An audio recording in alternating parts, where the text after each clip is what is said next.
Conspiracy theorist Alex Jones is headed back to a Connecticut courtroom today where it will be decided how much he'll have to pay to families for falsely claiming the shooting at Sandy Hook Elementary was a hoax. And his second trial comes just weeks after a Texas jury awarded parents of a boy killed during the 2012 massacre nearly $50 million for Jones' defamatory remarks. The victims' families say they were harassed by Jones' followers over his theories and even endured death threats, causing them emotional and psychological harm. NBC News correspondent Ron Allen joins us now with the details on that. Ron, good morning to you. What can you tell us about the start of this trial? It starts in Waterbury, Connecticut, in about a couple of hours from now, which is very close to Newtown. This is a group of families that is suing this time. There are a number of plaintiffs and an FBI agent who responded to the massacre. So the damage award is expected to be higher in the many millions of dollars. We expect it will follow the pattern of the trial in Texas, whereby we will hear, frankly, horror stories from these families about what they've endured during the past almost 10 years now. The anniversary is in December of this year, 10-year anniversary of the Sandy Hook massacre. We'll also hear from mental health experts about the impact of the families. Some in the previous trial described them as undergoing and still dealing with traumatic stress disorder, as if they were in a war because of first losing their children and then what they say they have endured because of hearing about this being a hoax by Alex Jones and some of his believers, followers, and so forth. Some of that was on social media, but some of it was actually in person, the harassment that they say that they felt. And we'll hear a lot about Jones's finances. His company is filing for bankruptcy protection to try and shield itself from this. He has claimed that he doesn't have any money, that he's broke. The families insist he has hundreds of millions of dollars that he's still making.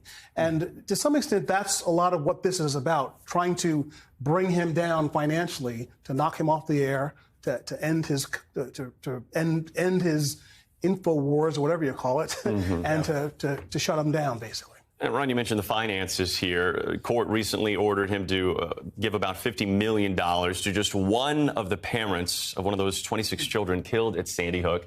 I'm curious, is there any timeline in place right now on how quickly that family would be awarded any of that money? And could he be paying even more with this second trial? Yes, a lot more, because there are 9 families involved in the second lawsuit. There was just one involved in the first one. When that family will get that money, it's hard to say, because there will be appeals that may go on for some time.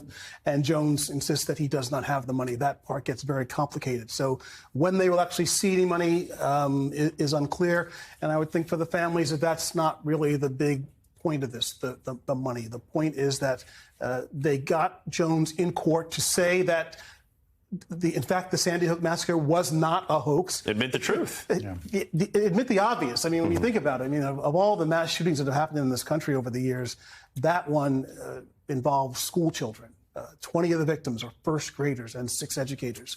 It was one of the most horrific things that I think any of us have ever covered. And so yes, so it's about money, it's about the families trying to shut Jones down, and it's about ultimately about the truth of what happened. Yeah, we saw him come face to face with those victims' families in the August trial. And I know in Texas there's yet a third trial. What can you tell us about that? Just quickly here. More families. It'll follow the same pattern.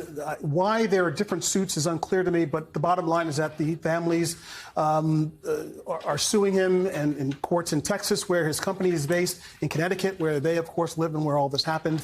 And that starts in Waterbury shortly. A lot of developments on this. All right. Ron Allen, thanks so much. Thanks for watching our YouTube channel. Follow today's top stories and breaking news by downloading the NBC News app.